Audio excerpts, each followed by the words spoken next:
Hi guys, मेरा नाम फरीद है गाइस। आज मैं बहुत ज़बरदस्त स्टोरी लेकर आया हूँ। राजेश खन्ना सायरा बानो से जुड़ी स्टोरी है। बहुत ज़बरदस्त स्टोरी होने वाली है। कौन सी फिल्म थी जो राजेश खन्ना ने गंवा दी थी और बहुत बड़ी डुपर हिट फिल्म हो गई थी वो। उसके बाद में किस हीरो ने उस फिल्म में काम किया था वो भी बताऊँगा। और जो है राजेश खन्ना किस वजह से उस फिल्म को नहीं कर पाए तो वही बताऊंगा मैं। तो बहुत ज़बरदस्त स्टोरी होने वाली है राजेश खन्ना और सायरा बानो से जुड़ी। तो गाइस वीडियो के एंड तक बने रहना। और गाइस स्टार्ट या बीच में छोड़कर भाग जाएंगे तो आपको कुछ भी समझ में नहीं आएगा। तो स्टार्ट से एंड तक बने रहना तो ये आपको स्टोरी समझ में आएगी। और हाँ गाइस, अगर आप मेरे चैनल पर नए हैं, चैनल को सब्सक्राइब करने की लाइक सब्सक्राइब शेयर कॉमेंट सब कुछ फ्री है, क्योंकि मैं इसी तरह से वीडियो लेकर आता रहता हूँ। तो चलिए गाइस स्टोरी स्टार्ट करते हैं और एंड तक बने रहना। आज हम आपको बताएंगे राजेश खन्ना और सायरा बानो से जुड़ा बहुत ही दिलचस्प और ताज्जुब भरा किस्सा कि आखिर राजेश खन्ना ने ऐसा क्यों कहा था कि बॉलीवुड इंडस्ट्री में जो सबसे ज़्यादा हीरोइन पैसा लेती है उसे लेकर आओ तो मैं आपकी फिल्म में काम करूंगा।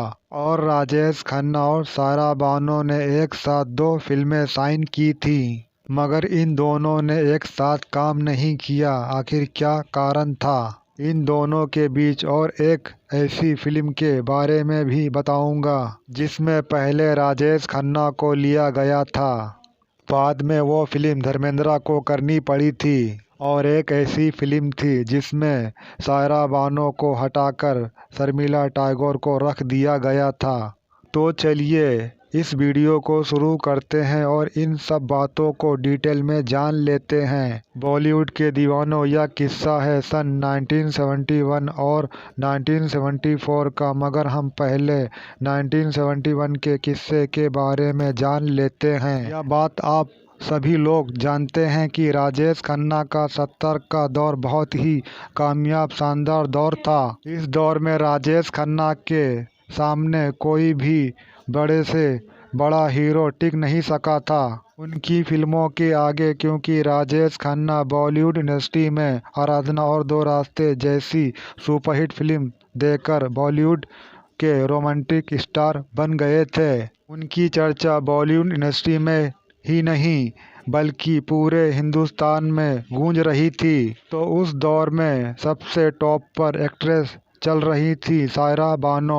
तब डायरेक्टर के.बी. तिलक एक फिल्म बनाना चाहते थे राजेश खन्ना और सायरा बानो को लेकर। फिर के.बी. तिलक ने फिल्म छोटी बहू की स्टोरी राजेश खन्ना और सायरा बानो को सुनाई थी। स्टोरी काफ़ी इंटरेस्टिंग थी, इसीलिए सायरा बानो और राजेश खन्ना ने इस फिल्म में काम करने के लिए हामी भर दी थी।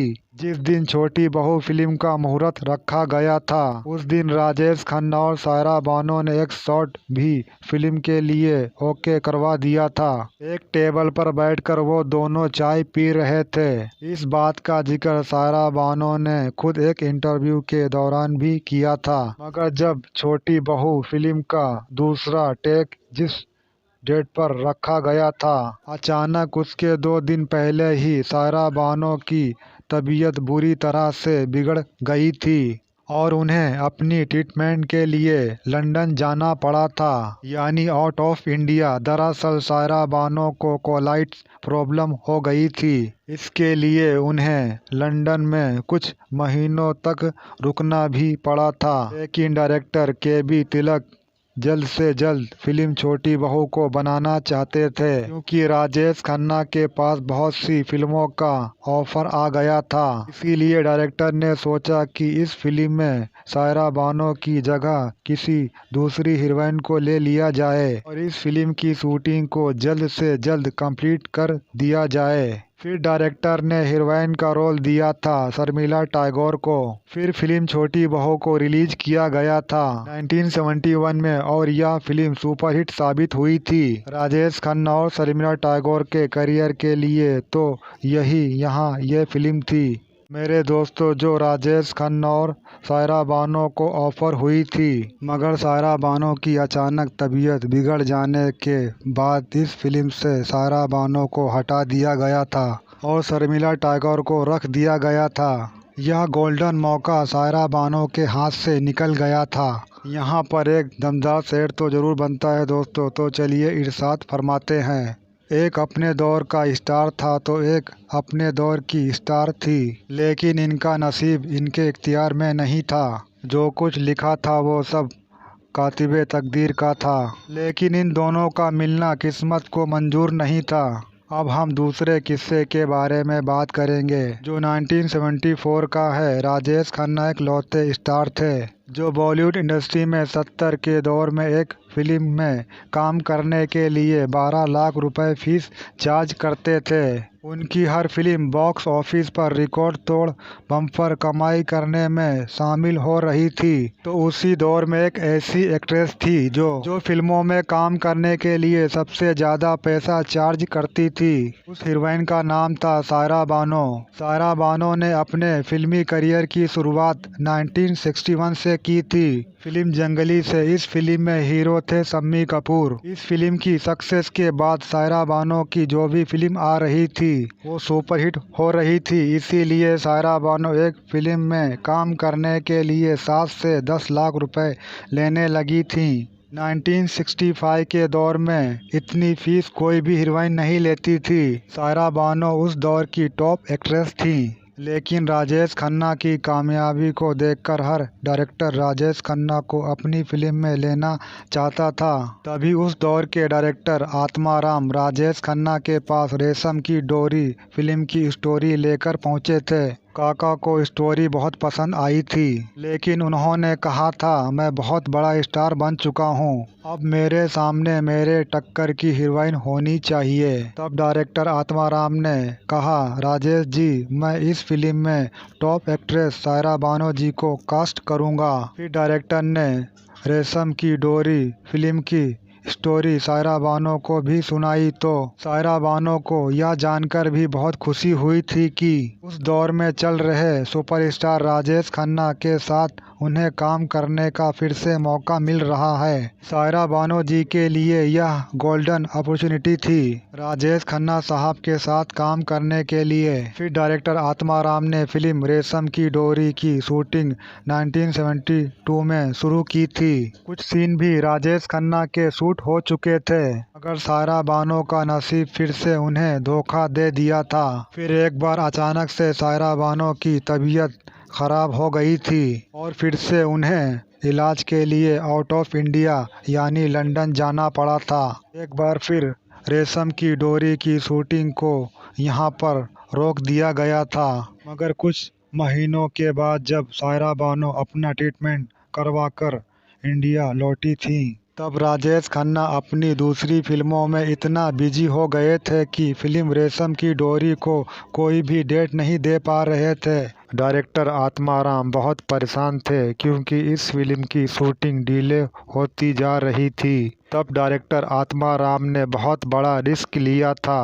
इस फिल्म को लेकर उन्होंने राजेश खन्ना साहब को आउट कर दिया और धर्मेंद्र साहब को इन कर दिया फिल्म रेशम की डोरी में, क्योंकि धर्मेंद्र उतने बड़े स्टार नहीं बने थे कि उनके पास फिल्मों के लिए डेट अवेलेबल ना हो। उनके पास वक्त था, इसीलिए धर्मेंद्र ने फिल्म रेशम की डोरी के ऑफर को एक्सेप्ट कर लिया था, क्योंकि इस फिल्म का सब्जेक्ट बहुत ही दमदार था। यहाँ पर एक जबरदस्त शेर तो ज़रूर बनता है मेरे दोस्तों, तो चलिए इरशाद फरमाते हैं। जिंदगी कई बार मौका देती है लेकिन नसीब एक बार मौका देता है। सायरा बानो की जिंदगी ने फिर से एक मौका गंवा दिया था काका के साथ, मगर राजेश खन्ना ने इस मौके को गंवा दिया था।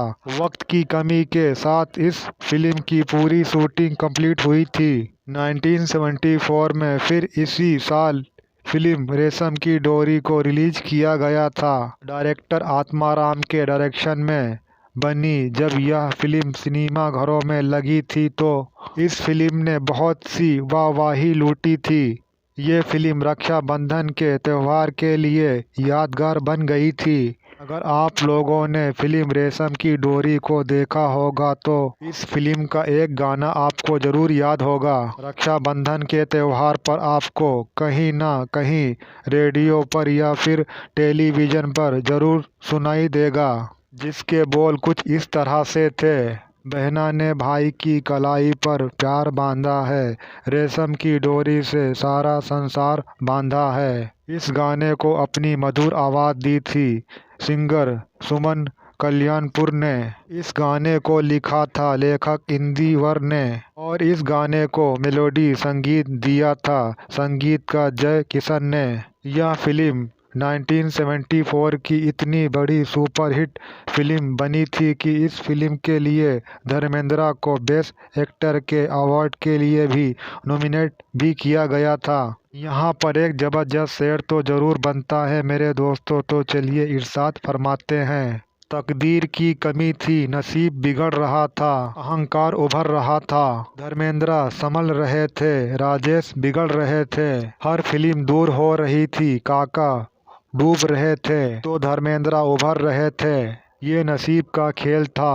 तो आज आप लोगों को पता चल गया होगा कि राजेश खन्ना ने ऐसा क्यों कहा था कि मैं उस हीरोइन के साथ काम करूंगा जो बॉलीवुड इंडस्ट्री में सबसे ज़्यादा पैसा ले रही है। काका को सायरा बानो के साथ काम करने का मौका मिला तो मिला, लेकिन जोड़ी बनना तकदीर में नहीं था। और मैंने उन 2 फिल्मों के बारे में भी बताया है जिसमें राजेश खन्ना और सायरा बानो को लिया गया था। और वह कौन सी फिल्म थी जिसमें से सायरा बानो को निकालकर शर्मिला टैगोर को रख दिया गया था, और वो कौन सी फिल्म थी जिस फिल्म से राजेश खन्ना को निकाल दिया गया था और धर्मेंद्र को रख दिया गया था। इन किस्सों का जिक्र सायरा बानो ने खुद एक इंटरव्यू में किया था और इन सब बातों का खुलासा मैंने इस वीडियो के जरिए से कर दिया है। इस नॉलेजेबल वीडियो को अपने दोस्तों के साथ जरूर शेयर करना। इस मालूमात को सुनने के लिए आप लोगों का बहुत बहुत शुक्रिया। अगर आप भी बॉलीवुड के दीवाने हैं तो मुझे कमेंट बॉक्स में ज़रूर लिखना राजेश खन्ना और सायरा बानो की फिल्म न करने के पीछे नसीब का हाथ था या फिर अहंकार का।